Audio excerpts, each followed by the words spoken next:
Thank you for coming out here today. We really appreciate it here at Becker College for the CE conference today. My name is Matt Perangeli, and I'm a senior here at Becker this year, and I'm also president of the Animal Health Club.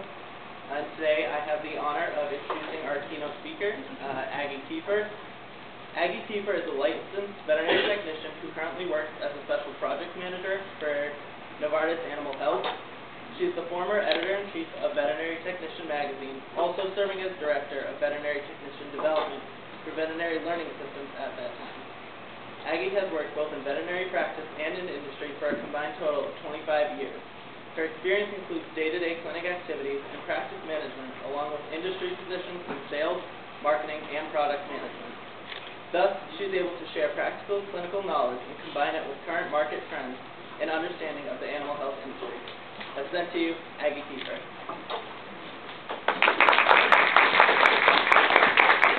Thank you, Matt. What I want to start by saying is, first of all, thank you to my good friend, Melissa Supernor, who I'm sure a lot of you know. She invited me to be here today. We kind of have a long history, so if you want to hear stories about Melissa, just ask. I could probably come up with one or two.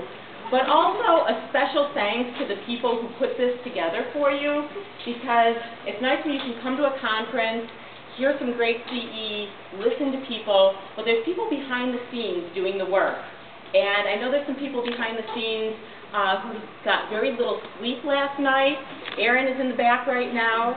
She had interesting family issues overnight, so besides planning the meeting, she had to have her regular life. And Julia's here too. Julia, did you sleep at all last night? Like an hour and a half. I believe she's going to be embarrassed when I say this. She was even here early this morning to vacuum the floors so that you'd have clean floors. So there's always people behind the scenes doing work. So what I'm here today to talk about is just some of the opportunities that there are out there for technicians in 2011.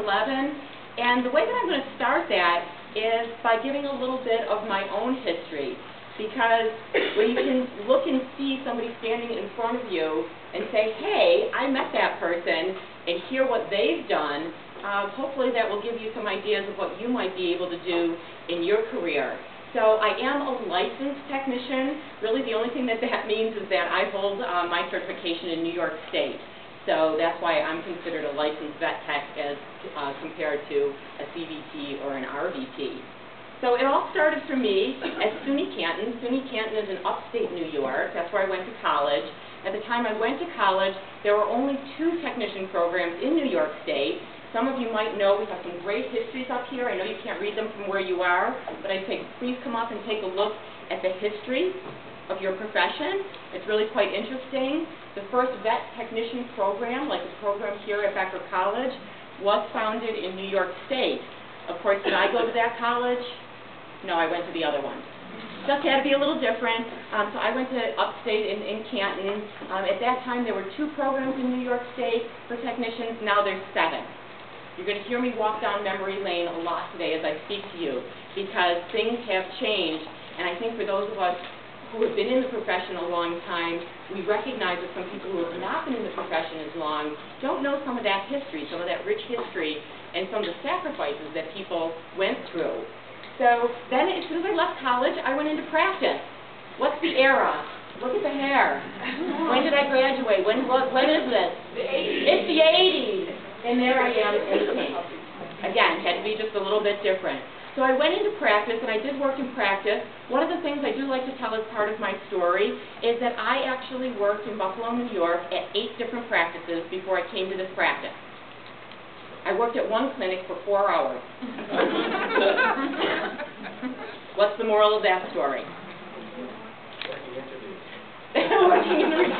If you're not content where you are, it doesn't necessarily mean that this isn't the profession for you.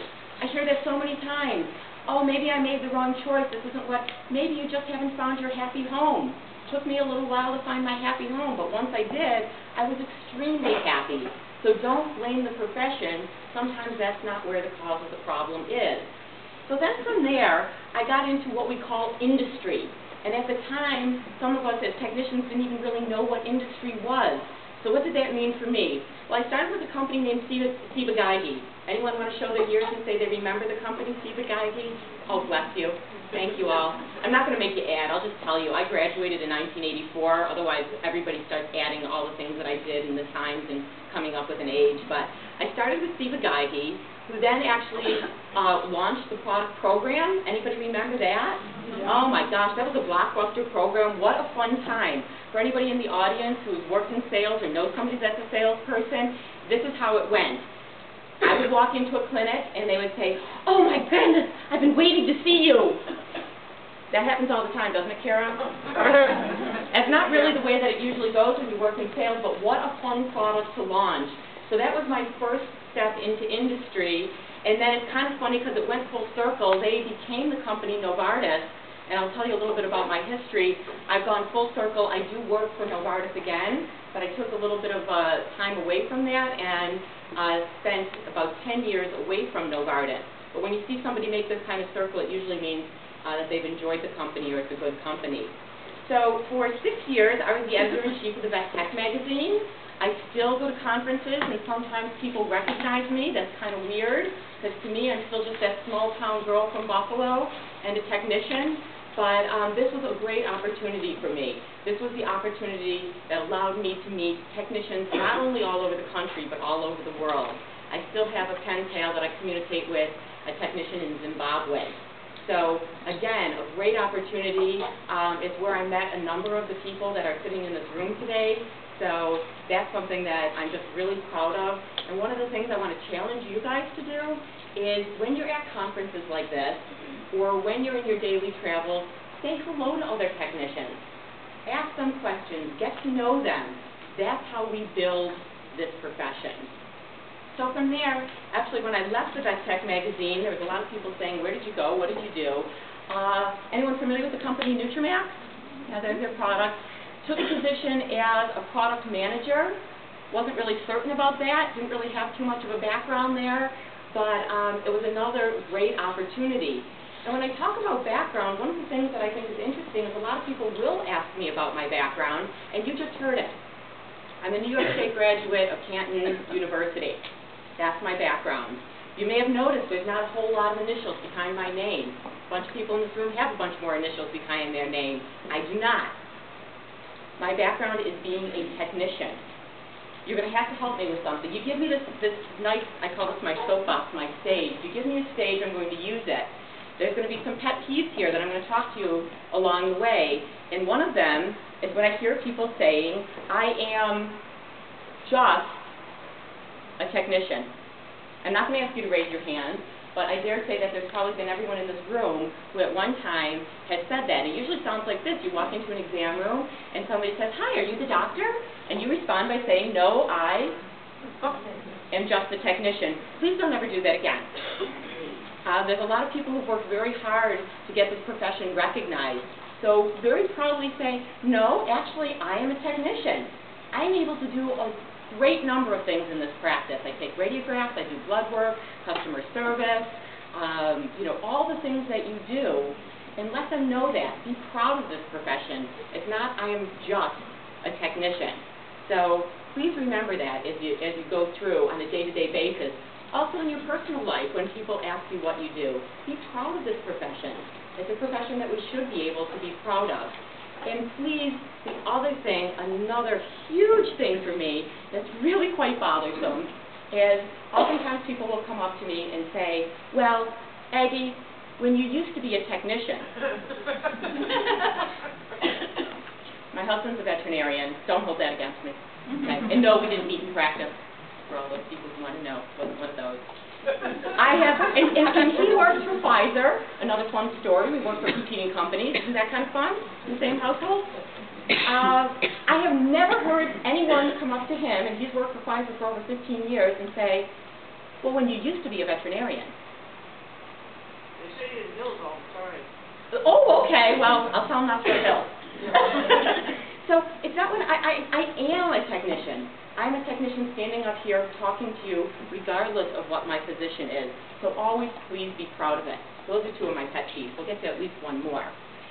here's a big thing that I want to hear you incorporate into your vocabulary is I can, okay? Do you know what mountain that is?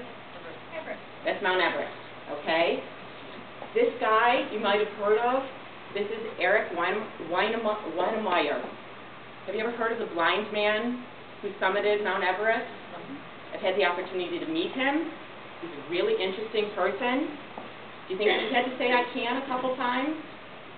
This is the route up Mount Everest, and there's a lot of stops along the way, and he had doubt. A lot of times we have doubt. That's not the part of it that counts. It's the part where you say, I'm still going to do this and try. That's one of the things, again, that when people talk to me about what I've done in the past, and, how did you get this opportunity? Really, there was nothing special about it. When a door opened and an opportunity arose, I walked through it. Sometimes I got in the room and you know what I said? Oh my gosh, I'm getting back out of here. But when you just take the opportunities when they arise, and there's a lot of times when you're frightened to death, okay? When I was first asked to be the editor-in-chief of the Vet Tech magazine, I turned it down 3 times.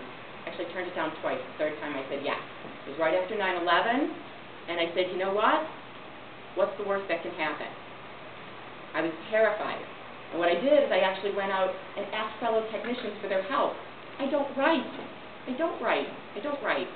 can't even spell really well. So, there was other people for that. But I asked for your help. And again, in your challenges, ask other people for help. Because what's really difficult for me is when I'm around going to many, many clinics and I hear, oh, I just don't know. Oh, I'm really afraid, I'm not sure, they don't let me do that, I'm not allowed, I can't take the x-rays, I can't place the catheter, they don't let me do that. In fact, I'm really not even sure how long I can stand being in this place. All around, I'm kind of depressed. And I'd like to tell people, well, part of it is that maybe you just can't see through. Maybe you can't see to the next spot. So call your friends. Talk to other people, get support from other places, because we all get depressed in our workplace, no matter what we're doing. Vet Tech was one of the most exciting jobs I've ever had, but there were some really dark days there too. So just try to look through it, see it, because what I'm really hoping for is some can-do-attitude. Boy, would my editor hate that, huh? She's making up words again. But that I-can-do-it attitude from the littlest thing when you're in a clinic and the doctors are trying to do your job. How often do you see the doctors trying to do your job? Mary, are they trying to do your job? Oh, yeah. All the time, right? You want to slap them upside the head. But it starts off as a simple thing. They're placing the catheter and you say, I can do that. I can take those radiographs. And you might be a little nervous. Your knees might be wobbling a little bit because you haven't done it in a while. But just give it a try. That's where it all starts. So, we all can-do-attitude? I hope. Good. Thank you. Because every day you make a difference. No matter what you're doing in this field, no matter whether I was working on the journal, working with clients, saving that life. People ask me, do I miss it? Sure, I miss that part of it, the saving lives. Although I have plenty of relatives. Oh my gosh, the relatives and their past. You know that story, right? Yeah, okay. So I have plenty of that. But every day you're making a difference in what you're doing. The thing that I challenge you on is that just try to make sure that the path that you're on, think about where you are right now, is that really where you want to be? And do you want to be there? That's actually Virgin Gorda. Virgin Gorda is lovely. If you have an opportunity, I highly recommend it. But make sure that whatever the path is on, because, I know it's a cliche, but life is short and this is your career, make the most of it. Because there's a lot of opportunities for us. Once upon a time, I told you I was going to bring you down here, there really weren't a lot of opportunities for technicians. Small animal medicine was one. That's what a lot of us came right out of school and did. The other is you could work in large animal medicine. That was another area, which is part of why the technician profession started, was because the large animal doctors needed technicians. And then research. And research was that high-paying job. Ooh, you're going to go into research, you can make $5 an hour. Starting pay when I came out of school was $4 an hour. I'm hear you complain about what you're making now. So these were really, basically, by and large, your opportunities. But things have really changed since then. we really have a lot more things that we're able to do. So what are some of those things? Education, obviously. You see your professors now, your teachers, who are technicians. No technicians as educators when I went to school, okay? That's a whole other area if it's something that you're interested in. Government jobs, used to be that government jobs were good jobs. Now I don't know, maybe that's getting a little bit off. That's actually Lackland Air Force Base, where I did a photo shoot, which was really a lot of fun. Only thing that occurred to me is, for those of us who've been bitten by dogs, I think most of us have at some time, I'm thinking, do I really want to be bitten by a professional biter? Because the ones that we have in practice they're mostly amateurs. These dogs are trained to bite. And actually they tell a story at Lackland Air Force Base of a dog that took someone's finger off, and that dog was in a cage. So again, government jobs, though, there's lots of government jobs in different areas. Even with wildlife and things like that, so that's another area you can get into. Research has really expanded and changed. It's no longer, like just sticking mascara in bunnies' eyes. There's a lot of high-end things, technicians doing surgical procedures on animals. A lot of the research facilities now have technicians heading up any of the research projects to make sure that the animals are taken care of properly. So there's a really lot that you can do there. Sales is another interesting area. As a technician starting in sales back in the early 90s, there weren't a lot of techs doing that position, and in fact they thought that we weren't going to be very capable of it. That was one of my big things, a sticking point. If anyone said I couldn't do it, I was determined to do it. So, great opportunity, a lot of fun, a lot of traveling, spend a lot of time in the car. I put on about 1,200 miles a week. So you have to like your car. Customer service. Sometimes we have a situation in our life where, maybe we want to be staying at home with family or something like that, and customer service positions, a lot of times, are 24 hours. You probably don't think about it when you're at your clinic and you have to call up about a drug that you're using and you're calling Pfizer or Novartis, that the person answering that phone on the other side is almost always a technician. They don't send you through to a doctor unless you need to talk to a doctor. It's another fun thing that you can do that's a little bit different. Zoo medicine, I have to put that in there just because it's one of my loves. I always wanted to do it, but just never got there. And I think this is really cool. So that's a pencil porcupine at the Philadelphia Zoo. Aurora is the porcupine's name. She can hang by her little tail. Strange fun fact. Shelter medicine is a huge new area. They're using technicians in many capacities in shelter medicine. ASPCA, a lot of different organizations, HSUS. And then I throw in entrepreneurial, because use your imagination, okay? There are so many technicians starting their own businesses, making their own way, and I'm so proud of that. Let your aspirations, take flight. I know sometimes it's like, uh-oh, I might be running into the trees here, but try to just say to yourself, what do I want to do? Don't let the devil get in there and say, no, you're not going to be able to do it. Yes, I am one of those crazy people who dress up my dog. Because, if you just go out there and try something, it might fail. It really might. But if you haven't ever tried, then you're never going to know one way or the other. So a lot of times people say to me, but, oh my gosh, how do I get started? What should I be doing? Well, start simple. First you want to start with just, what do you enjoy doing? What do you like? What's the part of this career that you do have fun with? And then what are your strengths, too? Because it's really good to fit your strengths. I love people. I love talking. And I've made it into a job. It's fantastic. I get to speak to people for a living, visit and socialize and do fun things. How great is that? Sometimes it's really great, other times it's challenging, but think of something that you're really good at. Think about the time commitment you can make, too, because, if you have family or you have other things that you have to make, time commitments to, that is a consideration. Can you travel? Can you relocate? Some of these positions really do require a lot of travel. And then put all your thoughts together, see what you're coming up with, and then from there you really want to probably weigh the pros and cons just to see, what might work. What is a maybe I can do, what is a that really doesn't seem possible at this time, and maybe just at this time. And then the final thing to do is put a resume together, build a resume around what it is that you think you want to do. Because just always listing your job experience, plus don't forget that your job experience is probably a lot more than you think it is. okay? The things that you do on a day-to-day basis. You know, client relations. You're working in a practice? Do you do client relations? Oh, absolutely you do. Do you do time management? Absolutely you do. So it's not just your technical skills that you put in this resume. You talk about all the other skills that you've learned and put them in that resume too, because that's all part of who you are and what you do.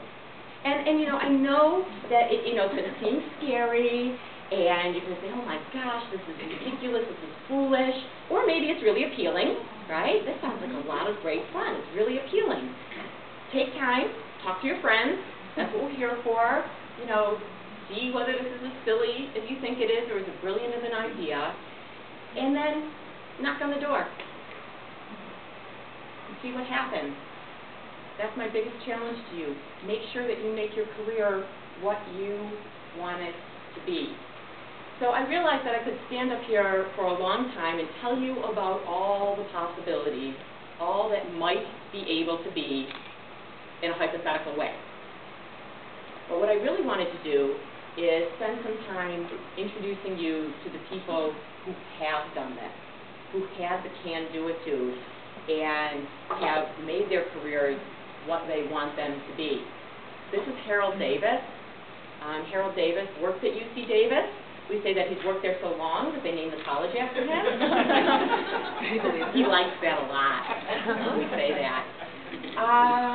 And Harold Davis is really one of the really forward-thinking members of our profession. In fact, for those of us, and I know there's a few people in the room who know him on a personal basis, I talk to Harold on the phone a fair amount. And anytime Harold says, hey, Aggie, I have an idea, I go, okay, what, Harold? Because I know I'm in for work, okay? A lot of you familiar with VTS, Veterinary Technician Specialties. How many specialists do we have in the room? I know we've got several. Okay. So, veterinary technician specialties, have they been around forever? Nope. I like to say that veterinary technician specialties were an idea born in the back of a car. They were born in a car. And what happened was this man, Harold Davis, went to a conference with some of his friends, and like many of us do when we go to a conference as technicians, right, we pile a bunch of us in the car. We can't afford to do it any other way, so that's what they were doing. They're heading back from this conference, and because they work at UC Davis, they had gone to some of the veterinary lectures, and they said, you know, wouldn't it really be neat if we could have technicians that in their area of expertise matched up with the veterinarian specialties? A lot of times in university settings, that was already happening. They were already becoming specialized in their areas, but there was no specialization for technicians the way that there was for veterinarians. And these were just a few people sitting in the car, chatting on the way home from a conference. And look at what we have today. Check out everything on the specialties. First specialty was emergency and critical care.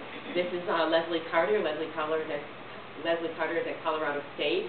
She was one of the founding people with emergency critical care. The reason I'm showing you all these covers, these are all people that I know, all people that you can see out there, oftentimes lecturing at conferences. These are people who did it. They can do it, you can do it. This is Sally Powell at University of Pennsylvania. I've been a technician for a long time, also in emergency and critical care.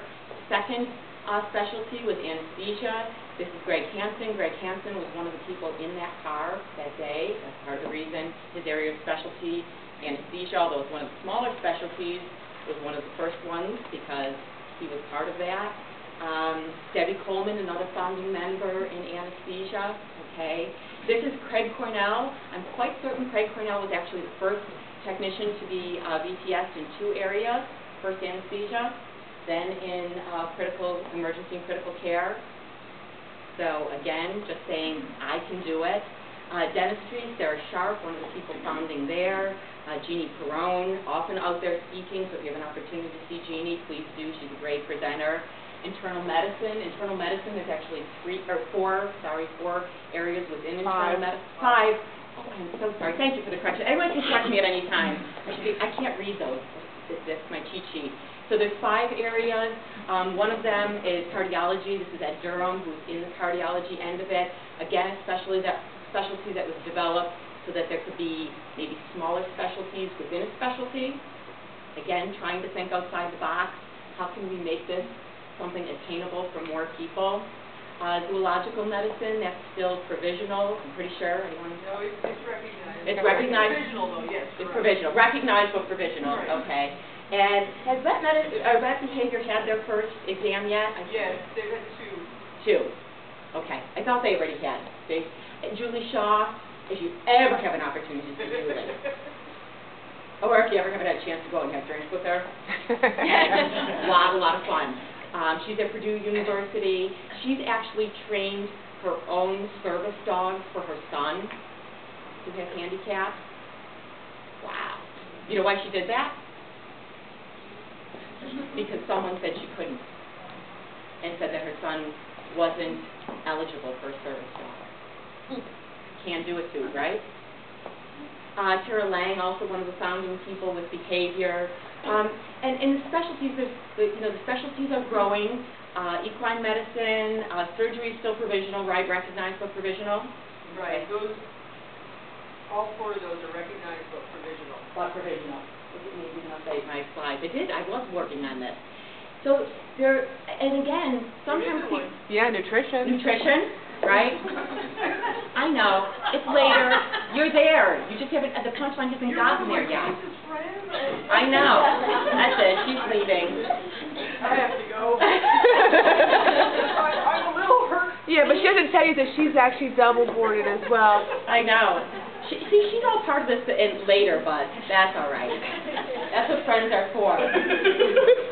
So one of the things, and actually this was part of what I was going to say too, is I listen to people who say, well, when are they going to get this specialty started? Who are they? They are you, okay? So if you're thinking that there's an area of specialty that you want to get started, like they did with nutrition, well, think about that, Carol. You were thinking about that. It was really not easy, right? Because it was, people were saying, well, how does nutrition fit in? There's not nutrition at, the universities. Yes, they do it. And it's just sort of part of what you do on a day-to-day basis in clinic. So how are we going to fit that in with our standard protocol of what the specialties have meant with the number of hours and everything else? So it was very, very different as far as that was concerned. So again, don't think just because something is the way it is that it always has to stay that way. Karen, other people too. It took you a while though, didn't it, to get people going on the nutrition thing? You've been talking about that for a long time. I have been talking about that for a long time. And again, it was people above me that said, oh, you can't do that. Right. We love that. We love that. And then, some people say, well, maybe like jumping into this, whole thing of specialties is maybe a little bit much for me. Remember that there's also societies within a number of these groups. I probably missed somebody here too, didn't I? And the societies, actually at one time I belonged to all of these societies just because I wanted to be in touch with what they were doing. So if you have an area that you're interested in, but maybe aren't into going the full distance of VTS, check out about being part of their society. There's other things that you can do. You don't always have to jump in with both feet. There's some of us in the room who love to jump in with both feet, but you don't always have to do that. This is actually Jeannie Willems, another technician that's a lot of fun if you ever get to hear her lecture. In fact, if you do this again, you want to do equine, she's a great speaker. But again, she went to some lectures as a student and said, I can do these things. And now she works in industry.